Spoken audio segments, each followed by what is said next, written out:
কোরআন হাদিস শুদ্ধভাবে পড়তে পারে না, তবুও নেই কোনো সমস্যা। তুমি শুধু হানাফিদের পিছনে লেগে থাকো, আমরা পিছন থেকে দিব বাহবা। হিন্দু থেকে মুসলিম হয়েছে সেটা নয় কোনো অপরাধ। তুমি আমার মুসলিম ভাই, তোমাকে বুকে টেনে নেব, ইসলামে তোমাকে জানাই সাধুবাদ।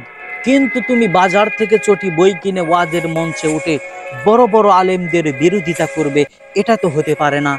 দুদিন আগে হিন্দু থেকে মুসলিম হয়েছো, উদ্দেশ্যটা কি বাংলাদেশের জনগণ কি বোঝে না?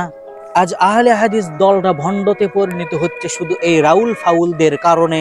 হাদিসের নামে ভণ্ডামি করে সাধারণ মানুষকে ফালায় বিভ্রান্তির সাগরে। হাদিস কোরআন কিছুই পারে না, চটি বই পড়ে করে ওয়াজ। জাল হাদিসের ভাইয়েরা তাকে নয়নের মণি মনে করে, সে নাকি এলেমের জাহাজ। যত যাই হোক, সে কিন্তু জাল হাদিস ভাইদের নয়নের মণি, কিছু বলা যাবে না।